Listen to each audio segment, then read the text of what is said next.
Muito obrigado, professor, doutor, pelas palavras.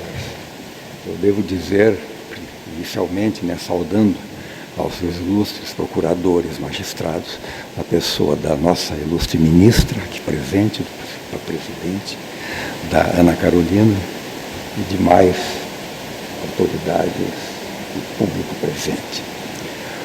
Antes de iniciar propriamente a palestra, eu devo fazer uma confissão. Como ele disse, eu me sinto muito em casa aqui, porque eu sou muito ligado a este tribunal. Eu sou ligado ao tribunal, primeiro, profissionalmente, porque eu atuei como advogado nesta casa. Depois, historicamente, porque eu estive presente na instalação do tribunal em 1976. E sentimentalmente, primeiro porque a minha esposa, Ana Maria, que eu acredito que muitos aqui a conheceram, ela faleceu em abril, ela atuou por mais de 5 anos, 6 ou 7 anos, como assessora de juízes neste tribunal. Ela foi assessora do Dr. Wagner Gílio, do Dr. Abaja, do Dr. Tobias de Macedo, e os eventos do tribunal.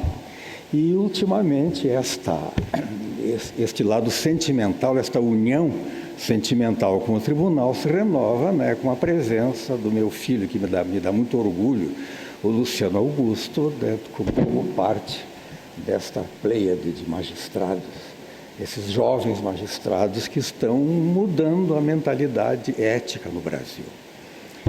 Mas eu sei que o tempo é limitado, eu vou passar diretamente ao assunto. Eu não vou falar sobre multiculturalismo e direitos humanos, é um assunto muito vasto. Inclusive, eu tenho um livro recentemente publicado, que está ali na editora Bonijures, aproximadamente 600 páginas, onde eu condensei conferências sobre direitos humanos que eu proferi em todos esses lugares onde o professor citou. Ultimamente, há coisa de uns 2 ou 3 meses, eu fiz uma palestra em Washington, na Georgetown University, falando sobre política e macrofilosofia, mas onde eu tive oportunidade de abordar, pelo menos nas discussões, essa questão tão crucial dos direitos humanos. Na verdade, eu preparei aqui uma palestra com 5 temas, que talvez eu não dê tempo de expor a todos, mas só para a gente ver a dimensão do que deve ser discutido aqui no tema de multiculturalismo e direitos humanos. Primeira dimensão epistemológica, porque direitos humanos hoje constituem uma disciplina nos cursos de graduação e pós-graduação. Qual é a razão dessa disciplina? E nós sabemos que o tema de direitos humanos está esparramado pelo direito constitucional, pelo direito penal, pelo direito internacional. Não existe propriamente, do ponto de vista dogmático, nenhuma disciplina, uma disciplina objetiva sobre direitos humanos, e muito menos uma teorização que possa estar dentro da teoria geral do direito, ou da teoria do direito constitucional. Mas ainda, quando nós falamos em direito constitucional, há uma questão de nomenclatura, porque direitos humanos, o entendimento hoje que é muito mais amplo que os direitos fundamentais, tanto que nós definimos hoje direitos fundamentais como sendo aqueles direitos básicos, incluindo os direitos humanos que estão declarados na Constituição. Aí nós entramos no conceito de direitos humanos, falamos sobre a principiologia dos direitos humanos, que é a razão pela qual se constitui hoje uma disciplina à parte, e vamos entrar diretamente no nosso assunto, que é o princípio da universalidade dos direitos humanos, ao qual eu tomei a liberdade de acrescentar universalidade a priorística, depois eu digo por quê. E, finalmente, nós encerramos a palestra tecendo algumas considerações, inclusive minha opinião pessoal, a respeito das relações entre multiculturalismo e direitos humanos. Bem, eu já falei rapidamente que essa dimensão epistemológica mostra que direitos humanos constituem hoje não somente uma disciplina, mas um ramo científico, esparramado por todas as disciplinas jurídicas, está no núcleo da ciência política, no núcleo do constitucionalismo hoje, no núcleo o direito judiciário, porque existem cortes internacionais, e existem princípios que autorizam quaisquer juízes, todos os juízes, todas aquelas pessoas que têm algum poder jurisdicional, de atuar em matéria de direitos humanos. Isso ficou particularmente declarado naquele episódio da prisão do Pinochet, né, por um juiz na Espanha. O presidente, o Pinochet, foi fazer uma visita e ficou preso lá, sob acusação de ter atentado contra direitos humanos. Nós vamos falar sobre isso. Mas, no direito constitucional, a noção de direitos humanos, ela se confunde com os fundamentos da própria Constituição. E a teoria dos direitos humanos evoluiu ao sabor do constitucionalismo. E hoje em dia, o problema fundamental não é propriamente da definição, mas como fazer com que os princípios e garantias constitucionalmente declarados e estabelecidos possam ter sua eficácia, possam estar vigentes em todo o mundo. E quando nós falamos em filosofia do direito, os direitos humanos está no núcleo da axiologia jurídica, é o locus, o lugar privilegiado dos embates ideológicos, enfim. A filosofia do direito tem o papel de definir o que são direitos humanos. Não somente uma definição ontológica, mas também uma definição jurídica e política. Por isso nós temos filosofia geral, filosofia do direito e filosofia política. E direitos humanos estão no núcleo, no centro, hoje em dia, dessas questões. Em direito internacional, jurisdições internacionais, né, os tribunais instituídos pela ONU, existem tratados, convenções internacionais que tratam de direitos humanos e tratados e convenções que tratam especificamente cultural, o problema do multiculturalismo. Espero que dê tempo de nós vermos toda esta parafernália teórica e dogmática. E nós podemos, então, rapidamente falar nas fontes da teoria dos direitos humanos, fontes divididas em dogmáticas e doutrinárias. Dogmáticas nós já vimos que o tema está esparramado no internacional, no constitucional e no direito penal internacional. E as fontes doutrinárias nós vamos encontrar as teorias sobre a fundamentação e o alcance dos direitos humanos em filosofia do direito, na própria teoria da Constituição, em ciência política, abrangendo a teoria do Estado e a política jurídica. Direitos humanos estão no centro de tudo isso. Agora, a respeito do conceito de direitos humanos, todo mundo sabe o que são direitos humanos. Todo mundo sente, pelo menos na nossa racionalidade ocidental, que justamente é questionada pelos defensores do multiculturalismo, a nossa racionalidade nos impõe certos parâmetros mínimos que nos dizem o que são direitos humanos. Mas não existe propriamente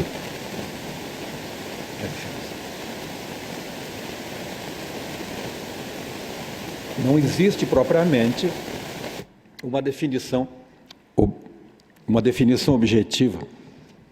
Estão ouvindo, né? Não existe propriamente uma definição objetiva. Então, como é que nós vamos... E depois, o problema de nomenclatura, nós vemos na literatura e mesmo na dogmática, direitos humanos, direitos fundamentais, direitos naturais, direitos do homem, direitos individuais, quer dizer, uma nomenclatura que se confunde. Os referenciais semânticos são praticamente os mesmos. Então, como é que nós vamos construir uma definição de direitos humanos? Existem dois caminhos, na minha opinião. Primeiro, uma definição que eu chamaria de analítica, que é justamente baseada em teorias sobre a fundamentação dos direitos humanos. Se nós encontramos uma fundamentação, por exemplo, a teoria do direito natural, nós podemos até tipificar, né, delitos contra os direitos humanos. E essa tipificação de delitos contra os direitos humanos nos dá outro caminho para nós encontrarmos ou construirmos uma definição objetiva. Eu chamo de definições a contrário senso, em função do sentimento coletivo de que certos atos ou práticas são atentatórios aos direitos humanos. Quais são esses atos?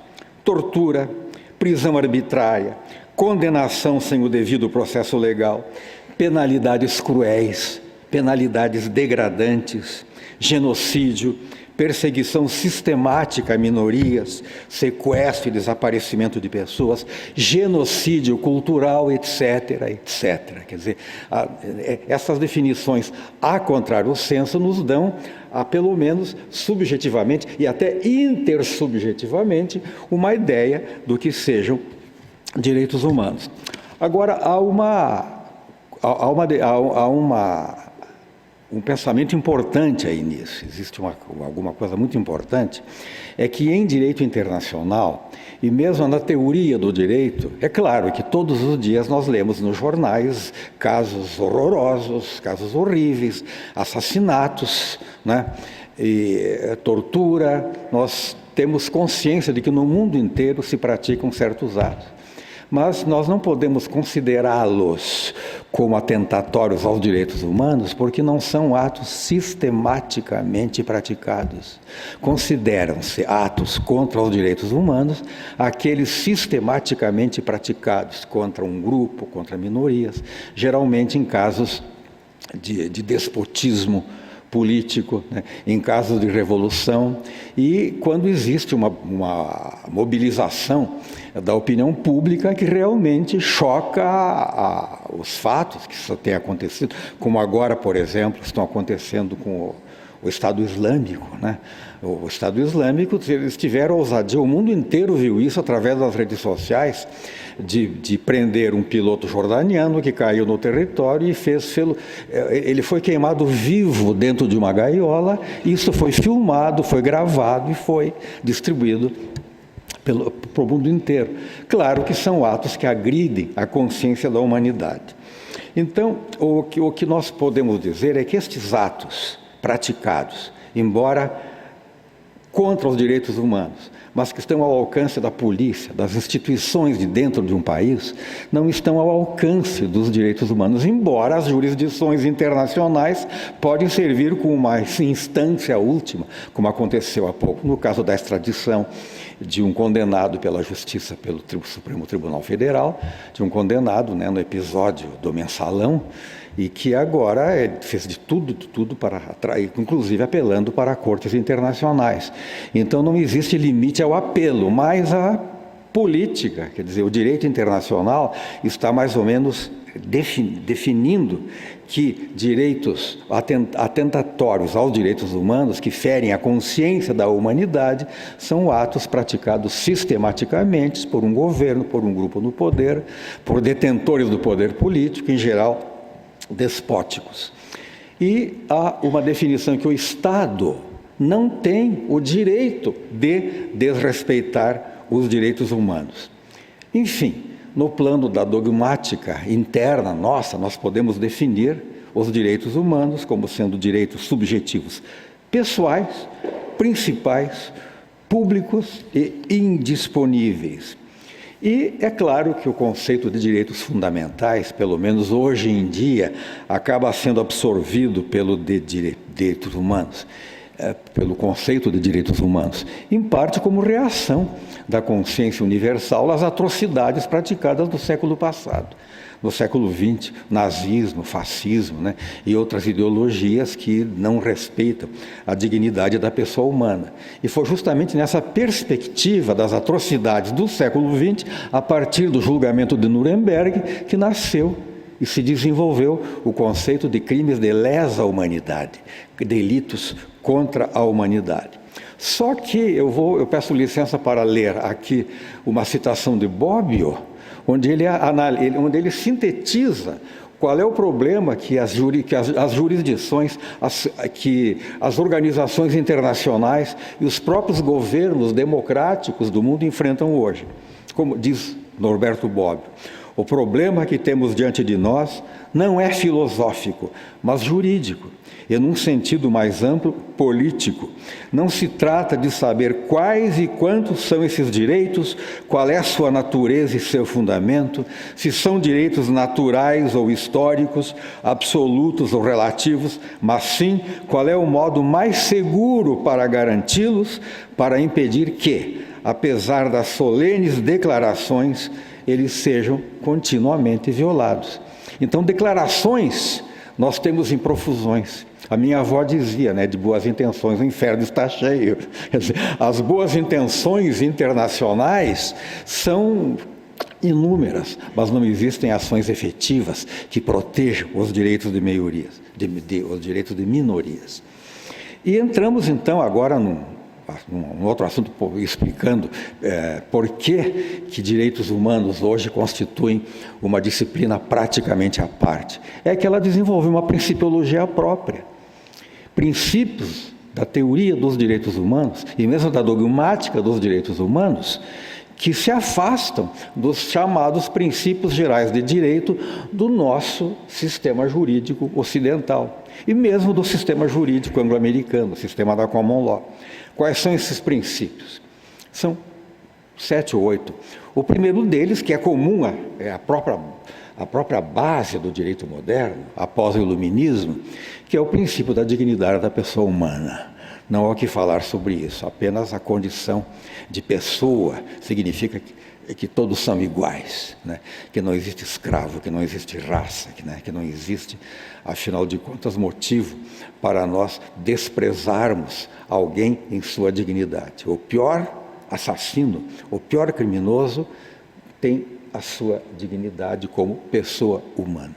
O segundo princípio que nós devemos ao cristianismo é o amai-vos uns aos outros, que nós encontramos no Evangelho, que é o chamado princípio da alteridade.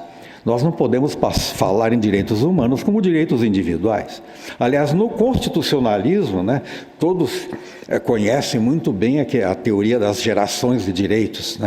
Os direitos individuais, direitos sociais, hoje em dia, depois direitos de cidadania, hoje em dia nós temos direitos virtuais, direitos bioéticos. Quer dizer, o âmbito de aplicação dos direitos, a expansão do conceito de sujeito de direito hoje extravasa as fronteiras geopolíticas. O indivíduo hoje é sujeito de direitos globais.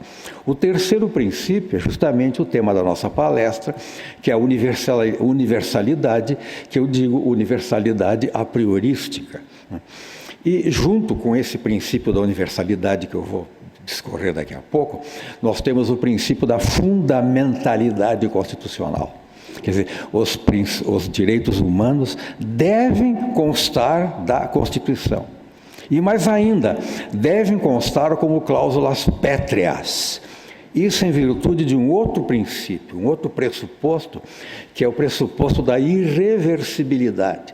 Quando houve avanço, e é uma teoria que nega, por exemplo, o jusnaturalismo e que afirma o caráter histórico da civilização, o avanço da civilização superando a barbárie medieval, a mesma barbárie dos tempos modernos.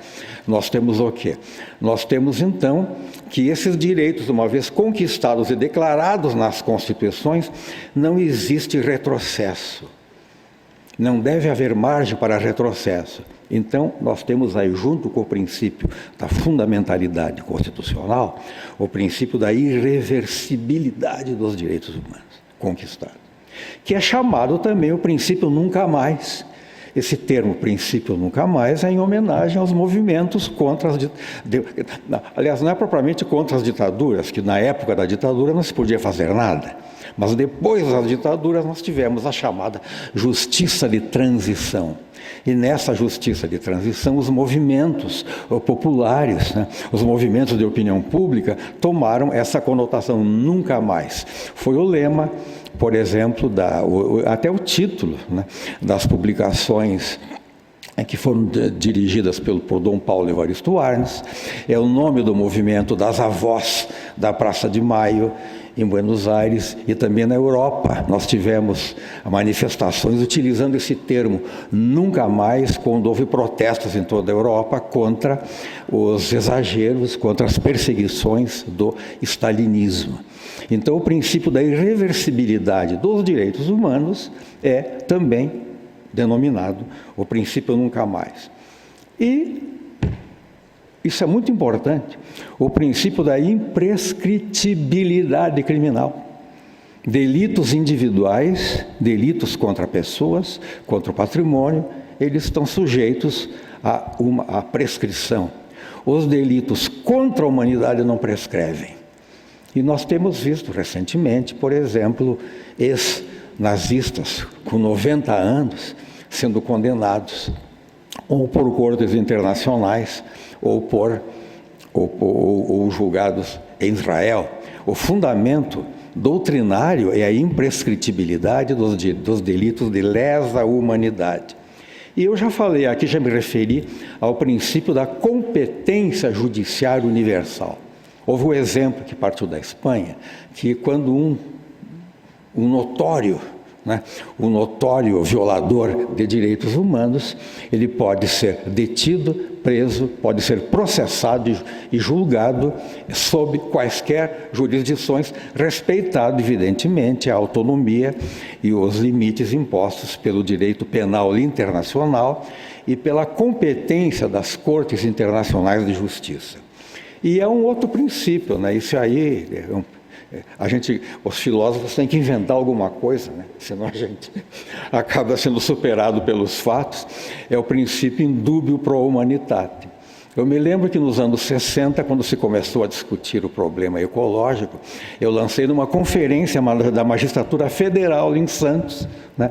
Eu lancei o lema, o indubio pro natura, né? Que agora, recentemente, foi objeto de um congresso em Manaus, mas eu duvido que alguém se lembre que essa ideia, essa diretriz hermenêutica indúbio para a natura tenha partido aqui do Paraná, né, de conferências que eu fiz na época. E hoje em dia nós estamos falando, então, no princípio hermenêutico indubio pro humanitate, que fundamenta todas as dúvidas sobre a aplicabilidade, o alcance desses princípios. Então vamos ao princípio da universalidade. Por que a priorística? Esse princípio da universalidade enuncia que os direitos humanos não estão circunscritos às fronteiras geopolíticas de um país, de um Estado ou nação. Eles são válidos, exigentes em todo o mundo, independente dessas fronteiras. Agora, o adjetivo a priorística, a coisa confunde um pouco, é uma reminiscência da filosofia kantiana. Kant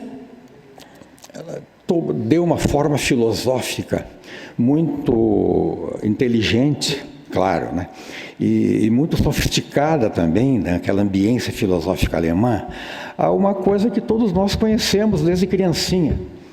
Não faças aos outros aquilo que não queres que te façam.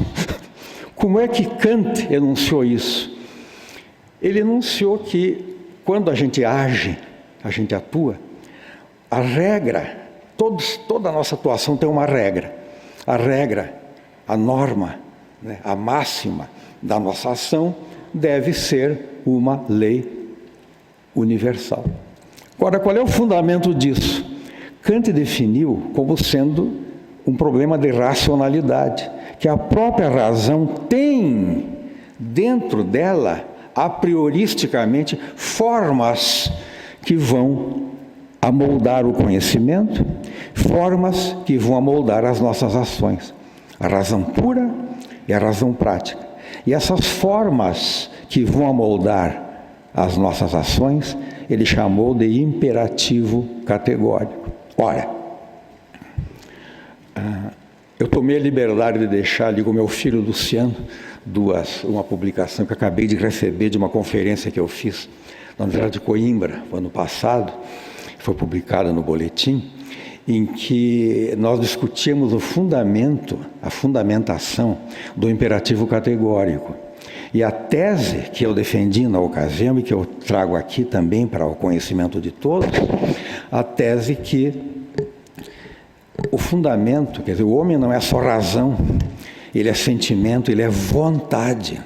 Não a vontade individual ou o somatório das vontades individuais, mas aquela vontade metafísica, a vontade como característica do ser humano além da racionalidade.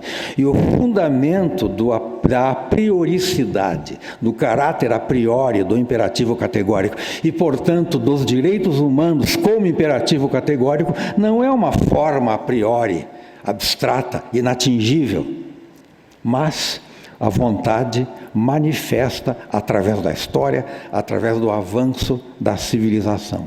E aí é que entra o multiculturalismo. Por quê? Porque os defensores do multiculturalismo declaram que esta exigência de universalidade em relação aos direitos humanos ostentam um viés ocidental. É uma racionalidade europeia, típica da mentalidade ocidental, que não leva em conta as especificidades da cultura africana, da cultura chinesa, da cultura hindu. E nós tivemos, quer dizer, esse debate se desenvolve, de qualquer maneira, em torno dessas duas ideias opostas. De um lado, o multiculturalismo, que propõe praticamente uma estandardização universal da cultura, especialmente a cultura ética e política. Privilegiam-se as expressões racionalizadas numa filosofia, numa ciência, numa arte que pretende ser universal, e enfrenta o multiculturalismo, que privilegia a produção cultural autêntica das sociedades, respeito aos dogmas religiosos, repúdio às imposições vindas de fora, resgate da liberdade criativa e espontaneidade dos povos, tudo muito bonito, só que não funciona. Prevalência a fatores menos racionais, tais como a intuição e o sentimento. Agora, eu devo confessar uma coisa: na pesquisa desse tema, eu notei que o multiculturalismo é um discurso que tem uma conotação esquerdista. É claro que hoje em dia não tem mais sentido nós falarmos em esquerda e direita. Depois da queda do Muro de Berlim e recentemente após a queda do Muro de Brasília, não tem mais sentido nós falarmos em esquerda, em direita, porque a esquerda caiu totalmente em descrédito. Mas a pesquisa sobre direitos humanos, sobre multiculturalismo, os maiores exponentes dessas teorias ostentam valores considerados valores socialistas. Aliás, eu não sei por que essa divisão, porque os valores e os objetivos do socialismo coincidem com os objetivos do capitalismo. Ambos querem um Estado mínimo, ambos querem o respeito à democracia e ambos querem que a base dessa democracia seja a igualdade em todos, além da liberdade, a igualdade em todos os sentidos. Então existe uma utopia geral, a qual é uma utopia, digamos, de confluência entre esquerda e direita. Mas, nesses pensadores, a palavra cultura é empregada num sentido, assim, antropológico. A própria Marilena Chaui, ela desenvolve, num dos seus escritos, ela liga a ideia de direitos humanos à ideia da cidadania. Não se trata propriamente de defender os direitos humanos, mas defender a cidadania cultural. A cidadania cultural significa o acesso aos pobres, aos mais pobres, às camadas mais, digamos, economicamente inferiorizadas na sociedade, acesso aos bens culturais. Agora, paradoxalmente, bens culturais produzidos pela cultura burguesa, pelo viés ocidental, pela arte, pela música, pela literatura. Quer dizer, que o povão, vamos falar assim, sem nenhuma conotação despicienda, que o povão não tem acesso, a não ser mediante campanhas. E a Marilena Chaui questiona, por exemplo, o problema da manipulação ideológica através dos meios de comunicação de massa. E mais ainda, a propriedade desses meios de comunicação de massa pelos donos do poder econômico, político e social. E é um problema esse muito sério, porque esses meios de manipulação acabam se tornando instrumento de alienação e até instrumentos de imbecilização do povo. O povo mais pobre hoje tem smartphone, né? O povo mais pobre tem televisão, tem rádio. Quer dizer, todo mundo, em geral, sucumbe digamos assim, a atração exercida pelas novelas, pelos programas populares, né, por essa literatura universal. Então, na final de contas, este conceito que a Marilena Chaui desenvolve, e que é também seguido por outros autores europeus, né, não seguido propriamente a ela, mas há uma coincidência. O Boaventura de Sousa Santos, por exemplo, ele fala no multiculturalismo emancipatório. O que ele quer dizer com isso? Ele quer dizer que o multiculturalismo deve ser um instrumento de libertação e justamente dos alienados, contra a alienação, contra a imbecilização do povo através dos meios de comunicação. Isso ele fala na Europa.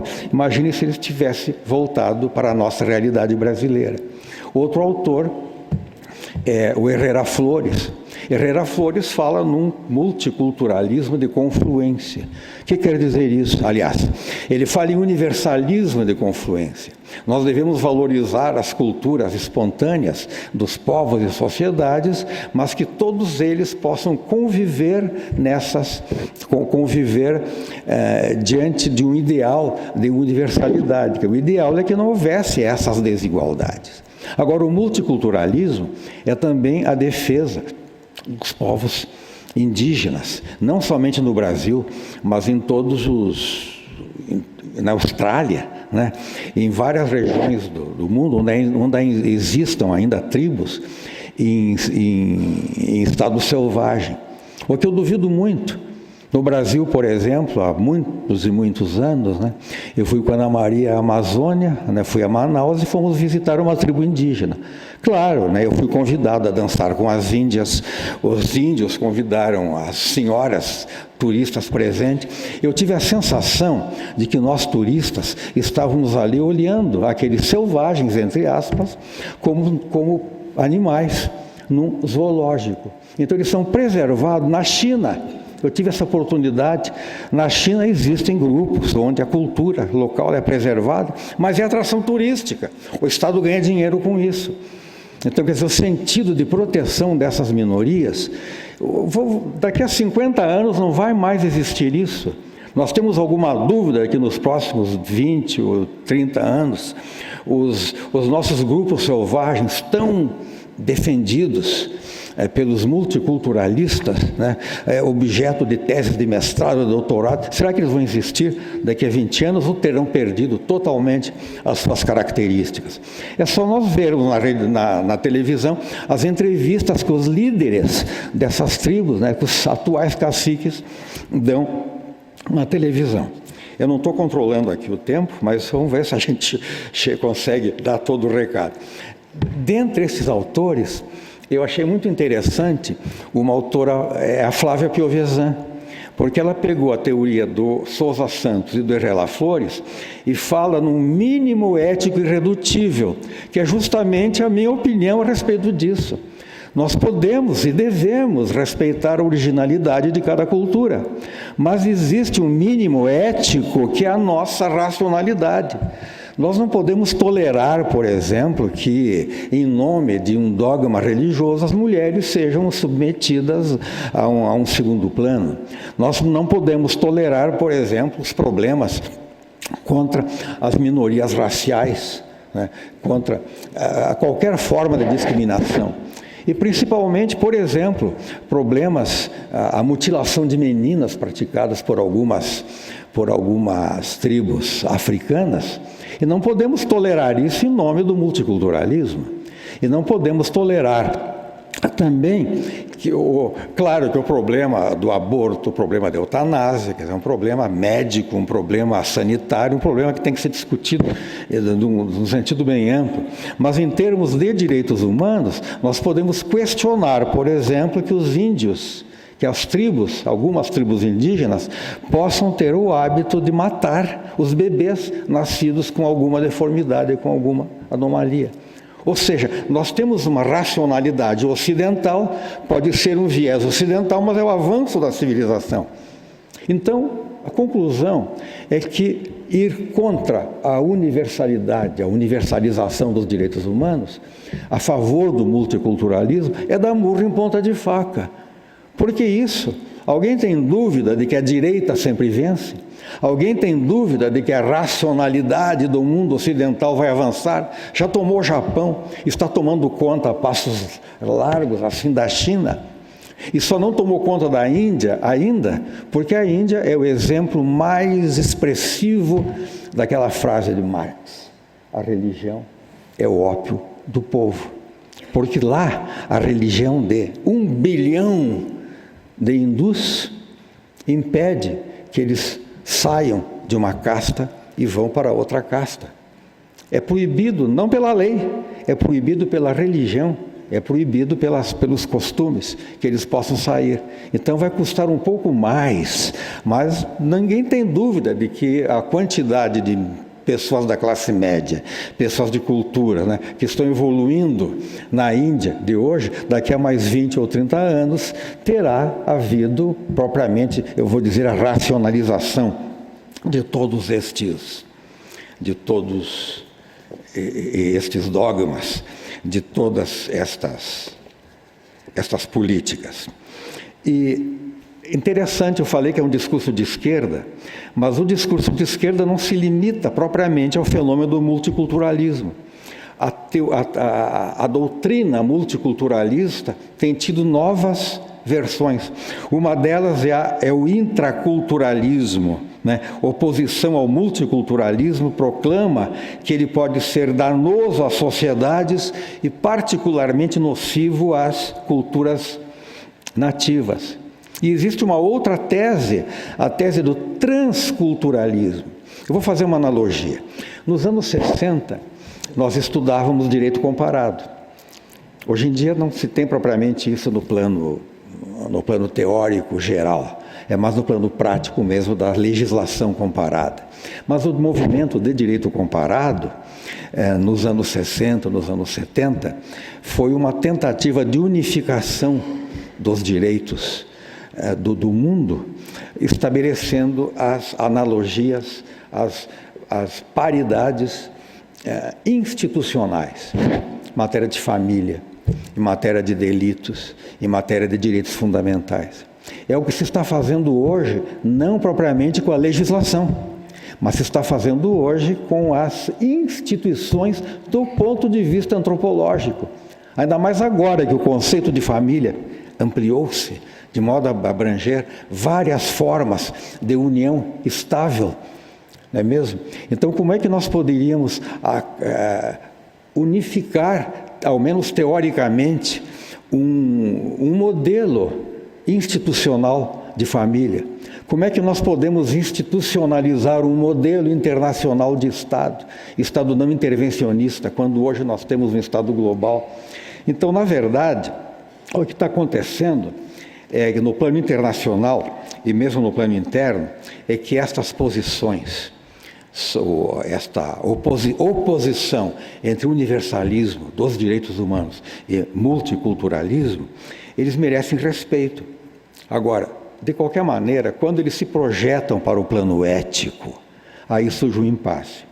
É possível uma ética universal e, consequentemente, uma concepção de direitos humanos que tenha eficácia universalmente?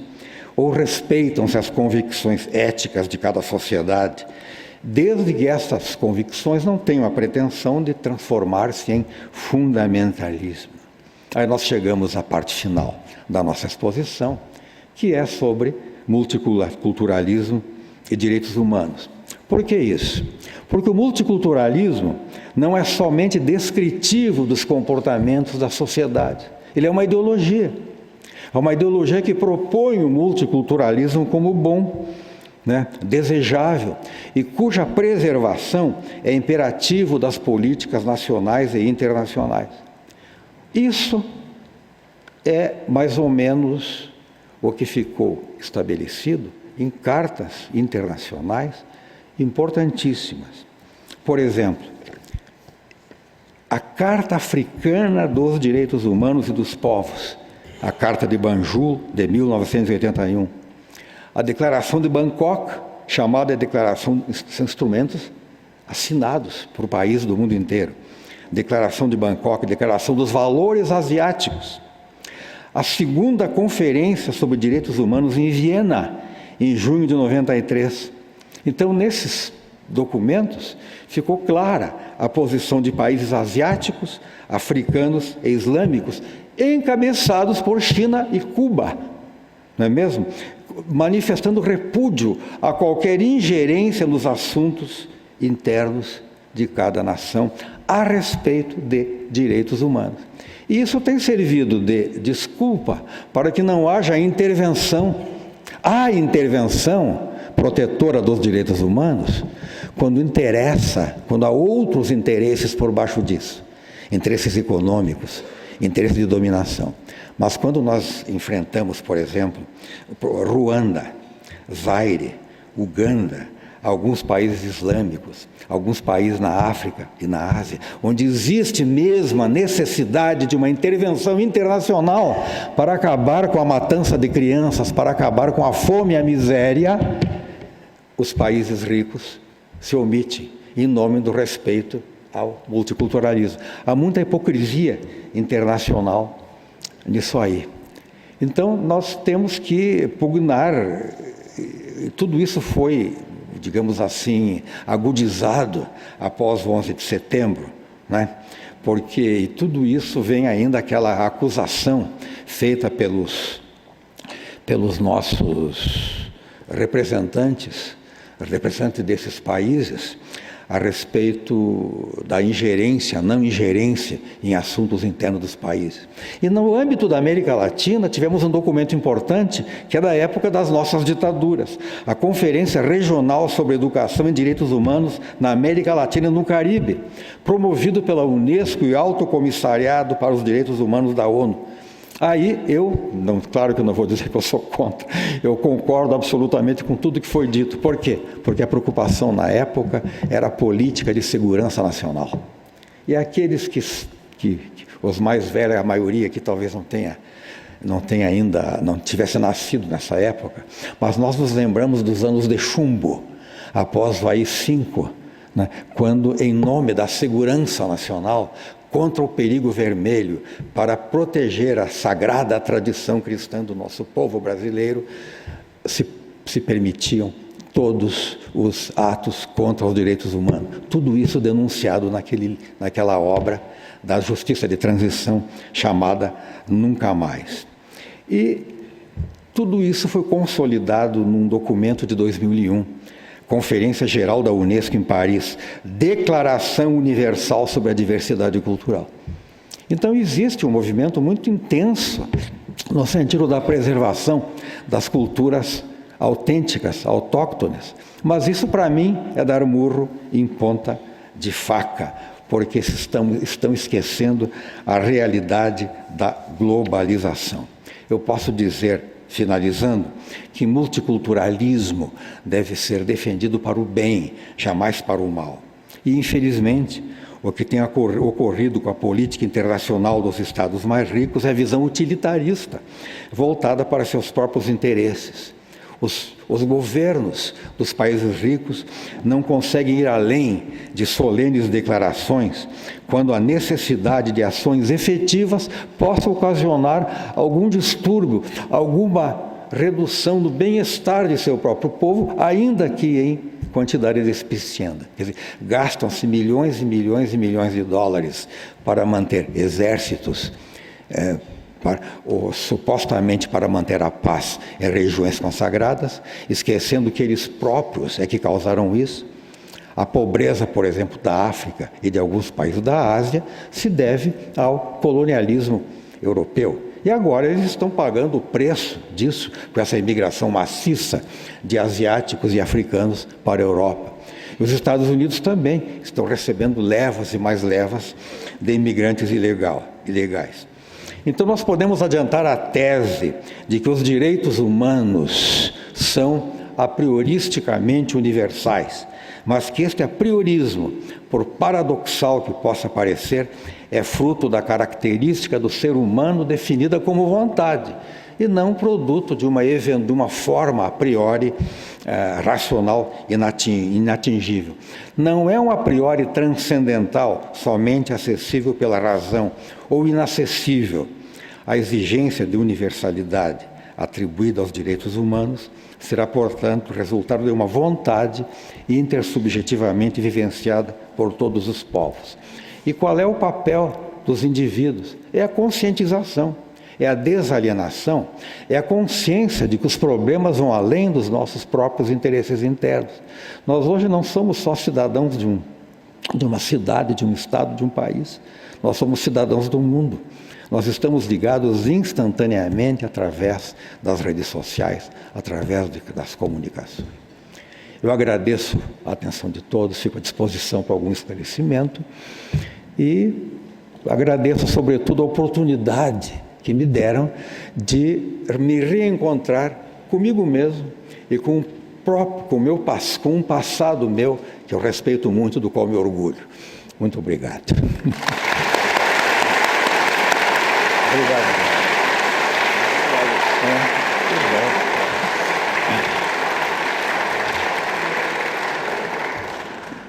Eu fico à disposição, se quiserem algum esclarecimento.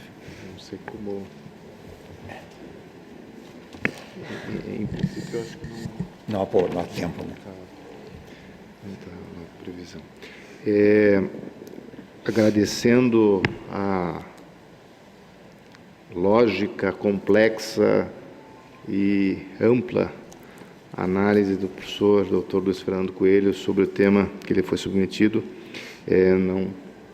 Fiquei muito feliz de estar aqui a seu lado, professor, e poder ouvir tão de perto suas palavras, tão atuais, tão condizentes com a realidade que estamos vivenciando nesse tema da universalidade do multiculturalismo. Agradecendo a sua disposição, as suas palavras, seu magnífico pronunciamento, a disposição de estar aqui nos brindando com suas palavras. Eu encerro essa nossa participação agradecendo a todos os presentes. Eu não sei, doutora Ana Carolina, se sou eu que devo chamar para as 14 horas ou se é o cerimonial. Então, bom dia a todos.